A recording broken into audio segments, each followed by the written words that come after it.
Now this is part number 9 और अब हम फाइनली पहुंच चुके हैं सिंपल फ्यूचर टेंस पे। तो सिंपल फ्यूचर टेंस में आ चुके हैं, बेसिक रूल देखते हैं। तो फर्स्ट थिंग बेसिक रूल ये हमें यहाँ पे शैल और विल यूज करना है और वर्ब की फर्स्ट फॉर्म। बहुत ही सिंपल रूल है, यानी वर्ब की फर्स्ट फॉर्म एक तो यूज करना है और उसके बाद शैल एंड विल। शैल और विल को लेके काफी लोगों के अंदर या बच्चों के अंदर उन्हें समझ नहीं आता शेल कहाँ यूज करना है, विल कहाँ यूज करना है। पहले तो एक प्रॉपर पैटर्न था कि हमें शेल इसके साथ यूज करना है और विल इसके साथ यूज करना है। जैसे आई और वी के साथ हम शेल को प्रेफर करते थे, बाकी के साथ विल को। तो आई और वी के साथ हम प्रॉपर किसको यूज करते थे, शेल को। और विल हम किसी के साथ, बाकी इनको छोड़ के किसी के साथ भी विल यूज कर सकते थे।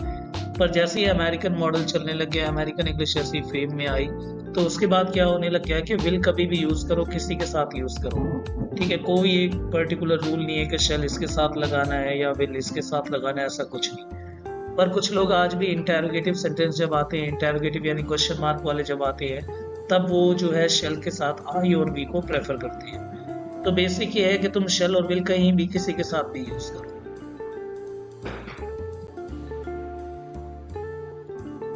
एक बार कंडीशन देख लेते हैं विल और शेल का यूज।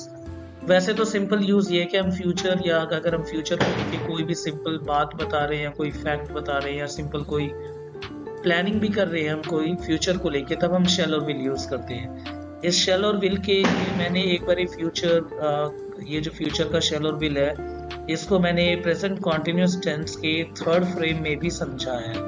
तो जो प्रेजेंट कॉन्टिन्यूस टेंस किया उसके थर्ड फ्रेम में भी देख लेना, वहां पे मैंने समझा रखा है कि शेल विल और I am going to plan, so उसमें क्या डिफरेंस है। तो यहाँ देख लेते हैं। Finally the most basic and the common form used to express the future is will. ज्यादातर लोग विल यूज करते हैं, आप भी यूज करो। और विल ही मतलब कि शेल भी यूज कर सकते हो, विल भी यूज कर सकते हो। पहले ये होता था shall was often used as alternative to will and you can find many example of shell in famous literary work। पर आज क्या हो गया, but in modern English we shall prefer will for affirmative and negative sentences। will को ही use करते हैं ज्यादातर affirmative यानी simple sentences में, और negative sentences में भी जो not वाले हैं।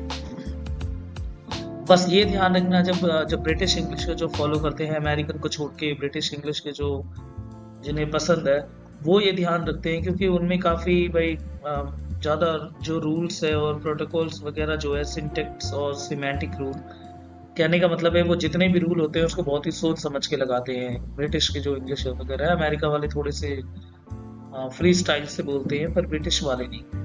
तो वो यूज करते हैं आई और वी को इंटेरोगेटिव में। जब क्वेश्चन पूछना तो वो ध्यान रखते हैं कि आई और वी के साथ हमें क्या यूज करना है, शेल को यूज करना है।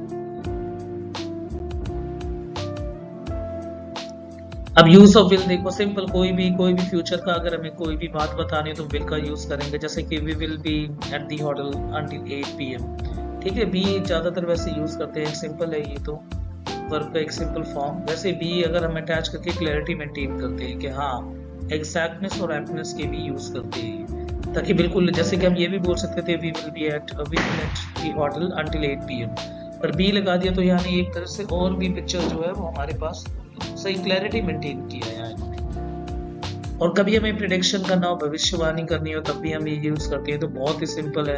या कभी भी हमें कोई डिसीजन बताना हो, या हमने कोई भी डिसीजन एट द मोमेंट बताया हो, ये मैं पहले एक्सप्लेन कर दिया था मैंने प्रेजेंट कॉन्टिन्यूस में। प्रेजेंट कॉन्टिन्यूस के थर्ड फ्रेम में मैं बता चुका था। अगर प्लानिंग करनी हो, अगर प्री प्लान्ड हो, अगर पहले से हमने प्लानिंग कर रखी हो, तो हम क्या यूज करते हैं, is am are, at instant. उसी टाइम अगर हमने कोई भी प्लान किया हो तो हमें किस में बोलना होता है, विल में।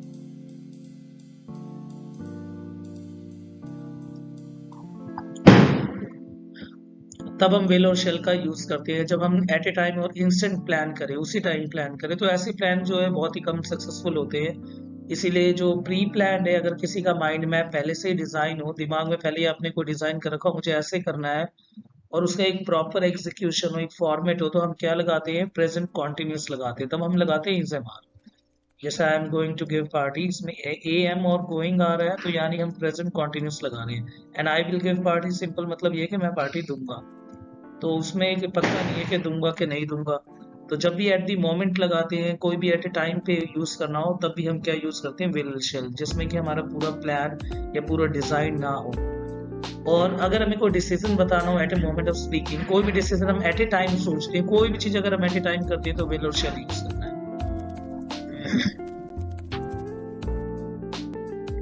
ठीक है, या हमने कोई भी प्रॉमिस किया या कोई भी ऑफर रखा, जब भी हमें एट ए टाइम इंस्टेंट, तो यहाँ पे बहुत अच्छा यूज होता है प्रॉमिस के लिए, क्योंकि प्रॉमिस हालात और आसपास के, जैसे कि सामने से अगर कोई बोल रहा है और जो वो बोलता है एट ए टाइम बोलेगा, तो वहाँ पे हम प्रेजेंट कॉन्टिन्यूस नहीं यूज कर सकते, क्योंकि हमें पता नहीं वो क्या आके बोलेगा।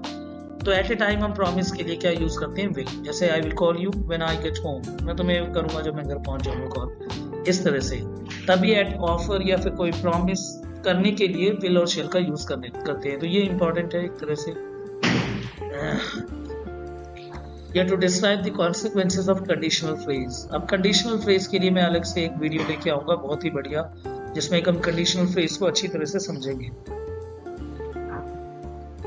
जिसमें हम इफ के 3 कंडीशंस पढ़ने वाले हो, तीनों कंडीशनल फ्रेम इफ के पढ़ेंगे, और किस तरह से, जैसे कि अगर सिंपल बोलो, जैसे कि ये रहा इफ के बाद अगर हम सिंपल कोई सेंटेंस बोले, जैसे if it rains, it rains का मतलब क्या है, यहाँ पे सिंपल प्रेजेंट यूज हुआ है, यानी प्रेजेंट इनडेफिनिट टेंस।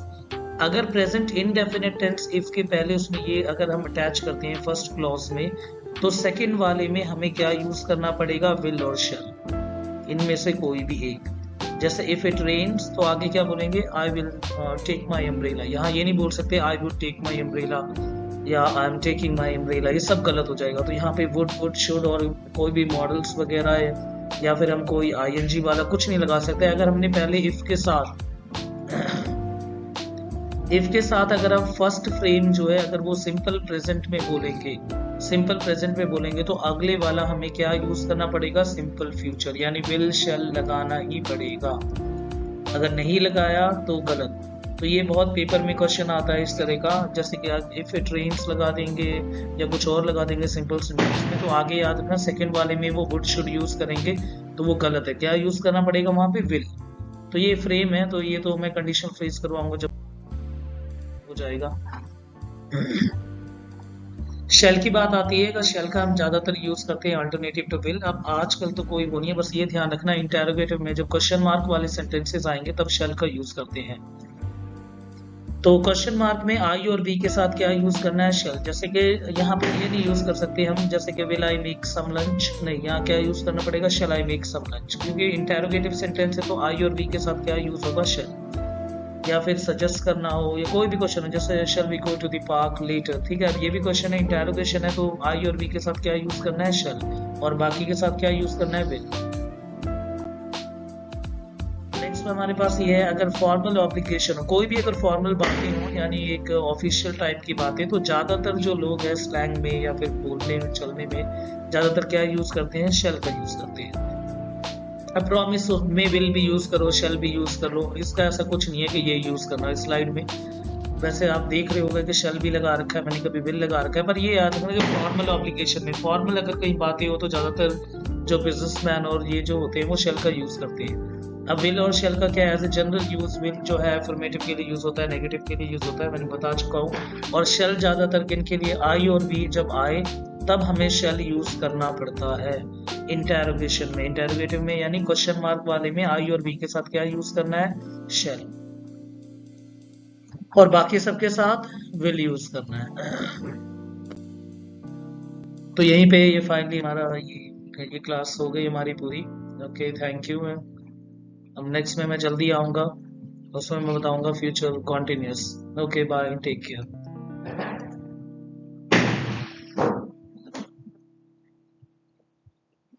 हेलो।